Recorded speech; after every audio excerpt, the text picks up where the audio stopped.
little Zoom. Hopefully. Go. Okay, well, Keem, you just wrapped up out there the debate. What do you?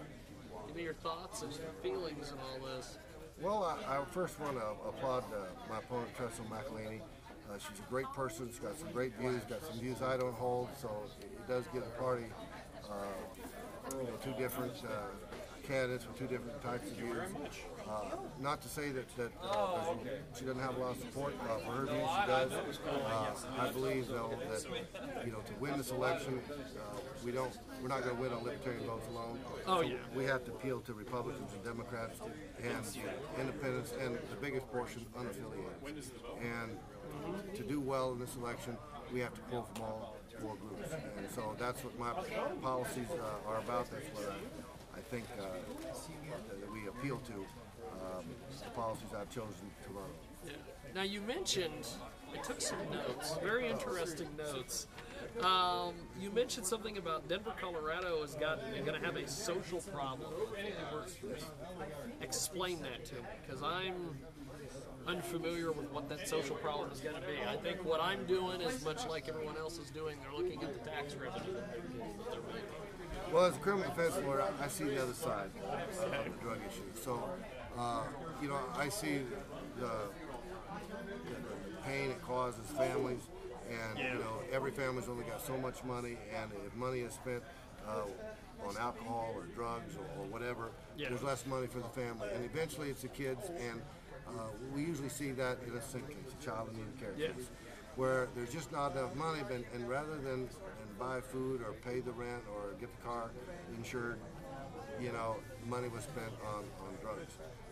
Not just marijuana, maybe there's other drugs there too. But the social problem that is occurring is kind of always held behind the curtain.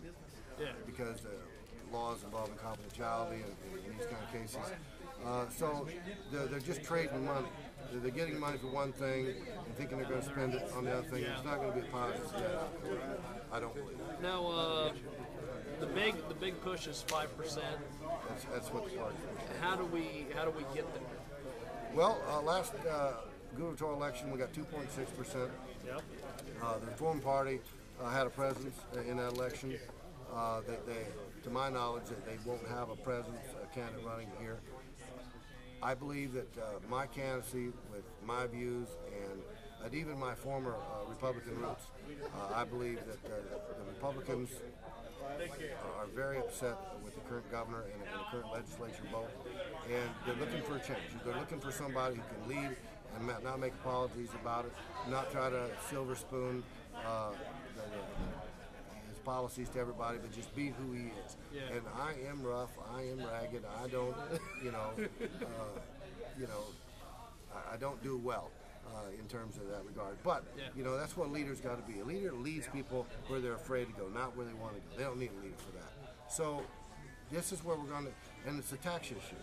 There are 1.3 million people, irregardless of the party. That affects them at their kitchen table. They're trying to figure out how to pay their bills, and they're saying, my boss pays zero, and I'm paying all. I don't get this. You don't get this? Well, that was what your representatives did to you, and that's what the governor signed, and they all thought it was a great plan. Well, obviously, 191,000 I think it's a great plan, but that's reflected in this last poll. 47% of the people disapprove of the current handling of the state by Governor Brownback. And, that's a poll. It's not negative campaigning, but you turn those into numbers, that's 420,000 voters if we use the 2010 voting numbers. We just need 279,000 to win. So 5% is good. 51% is better. So I'm going for the 51%. Well, everybody from on down, everyone complains about the Affordable Health Care Act, Obamacare. I don't hardly ever hear anybody talk about what's the alternative. You mentioned a little bit about what an alternative would be. Explain what your alternative would be here. Well, my lieutenant governor is my son, Josh Umbehr. He runs Atlas MD down here in Wichita. It's a medical membership concierge practice. And, the problem with Obamacare is it's insurance. These people, they get Obamacare, I walk around with insurance card. That doesn't mean they're going to get in medical services. There is the rub. And so if you take insurance, you have to take the write-down. If you take the write-downs, then, you know, each person's got to pay the deductible. They're not understanding that when they go to the doctor and they have a $6,000 or $13,000 deductible, that it's only after they pay the deductible that the insurance kicks in. They pay 80/20. The Obamacare has not really stressed out these people. They just have an insurance card.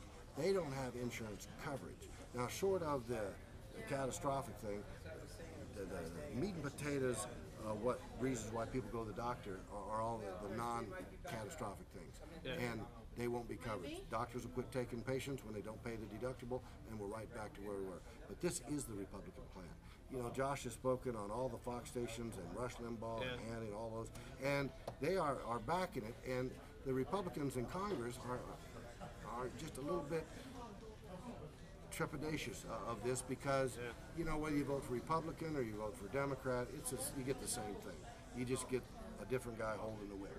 Feels the same on her back. So, and the Republicans want to be the ones in charge of health care, thinking they're going to get the votes. The Democrats have charge of it now, but it's going to fail, and they'll be looking for a plan. This is a Republican plan. Now, before we go, one thing that you guys both talked about is your different ideas. Hers is she's going to do some campaigning, but with you, you're going to be hitting the ground running every day. You get this. What are you planning on doing? Let's say Monday. What's the first thing happens Monday? You win this today, bam. Well, we've been running since August, and so Monday, I'm taking Mrs. Umbehr on a little 3-day vacation out to Buena Vista. There's Mount Princeton Hot Springs Resorts. We've been out there many times, and actually the lady that manages out there is from Eskridge, Kansas, which is in our county. So after we get done from that, but then it starts again. Saturday, there's an event down here in Wichita.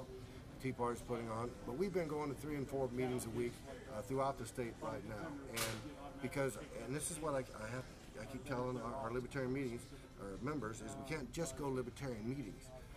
As Libertarians, we got to go to the Tea Party meetings and the Republican meetings, Democrat meetings, and Women's Glow meetings and Christian meetings, and we have to get our message out because we have the great message.